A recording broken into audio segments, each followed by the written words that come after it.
Mais Mira, comment ça se fait? On me demande une demande de permis de construire alors que la construction, elle existe déjà. C'est paradoxal quand même, n'est-ce pas? C'est la conversation que j'ai eue récemment avec un particulier qui envisageait d'aménager un appentis en une extension de son habitation. Et en effet, au service d'urbanisme, on lui avait demandé une demande de permis de construire. Comment ça se fait? Pourquoi les travaux sur l'existant peuvent faire l'objet d'une demande de permis de construire? On va en parler en détail des différents cas où une demande de permis de construire peut être exigée pour des travaux sur l'existant. Mais avant de poursuivre, je vous invite à vous abonner à cette chaîne puisque vous y trouverez 2 vidéos chaque semaine. Le mardi, une vidéo inspiration. Vous allez pouvoir voir des exemples de réalisation, des aménagements d'intérieur, rénovation d'intérieur, des visualisations 3D. Et le jeudi, plutôt une vidéo conseil travaux ou conseil réglementation, comme c'est le cas aujourd'hui, qui est également publié sur le podcast Travaux de Mira, que vous pouvez trouver sur toutes les applications de podcasting. Donc vous ouvrez votre appli de podcast préféré, vous tapez podcast Travaux de Mira, vous allez me trouver. Allez, on y va et je vous invite de passer derrière l'écran de mon ordinateur pour qu'on explore les différents cas de figure où une demande de permis de construire peut être demandée. Parfois même faire appel à un architecte sera obligatoire dans le cas de travaux sur une construction qui existe déjà.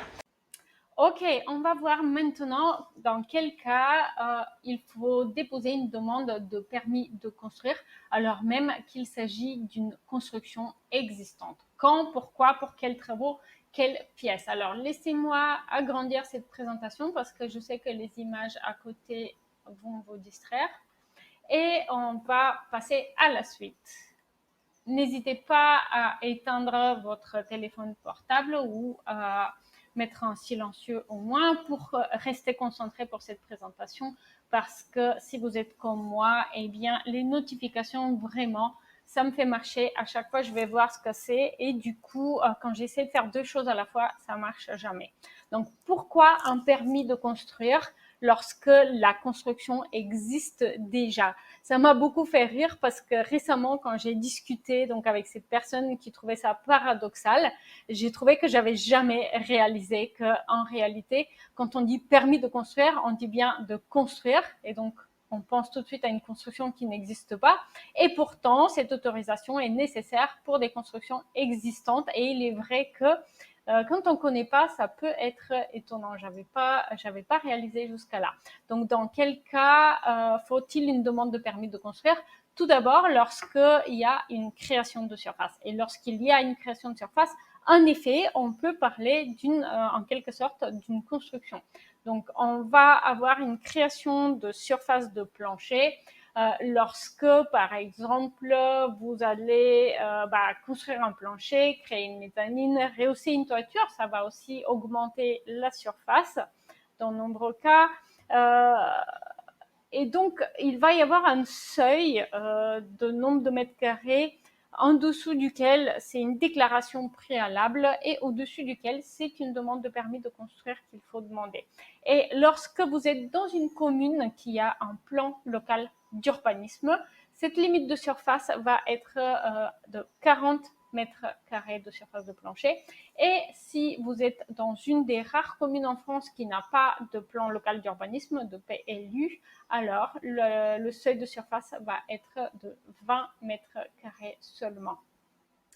Ensuite, lorsque la somme de la surface de plancher de la construction avant travaux plus la surface de plancher créée qui fait l'objet de la demande, si la somme de cette surface est supérieure à 150 mètres carrés de surface de plancher, eh bien, vous êtes tenu à consulter un architecte.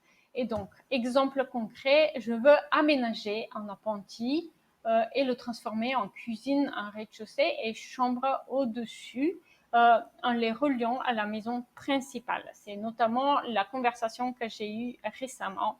Et donc, pour cela, la personne envisage de rehausser la toiture, qui est à refaire de toute façon, et envisage d'agrandir une fenêtre pour transformer une petite fenêtre d'apprenti en baie vitrée qui donne sur le jardin. Évidemment, la personne envisage également des travaux d'aménagement d'intérieur et la maison plus l'apprenti aménagé et toiture rehaussée, eh bien, ça va faire plus de 165 mètres carrés. Et donc, cette personne pensait qu'une déclaration préalable va suffire. Et puis, en fait, non, parce qu'une demande de permis de construire est nécessaire. Avec la toiture rehaussée, notamment, on a une création de surface. Et comme la maison plus l'apprenti fait plus de 165 mètres carrés, eh bien, il faut un architecte. Voilà, donc ça, c'est le premier exemple. Si vous avez apprécié cette vidéo, si vous l'avez trouvée utile, donnez-moi un petit coup de pouce bleu et n'oubliez pas de vous abonner. Deuxième exemple, c'est lorsqu'on va faire une reconstruction à l'identique. Par exemple, lorsqu'on se situe dans une zone où la réglementation d'urbanisme a changé. Ça peut être par exemple sur le littoral ou une zone protégée, où il existait auparavant une construction. Donc, si la construction d'origine, elle était construite avant 1943 et qu'elle a été démolie relativement récemment ou qu'elle est tombée en ruine relativement récemment, eh bien, vous avez le droit de déposer une demande de permis de construire pour reconstruire à l'identique cette construction. Exemple, donc, je veux reconstruire une ruine sur un terrain où le PLU n'autorise pas de construction neuve.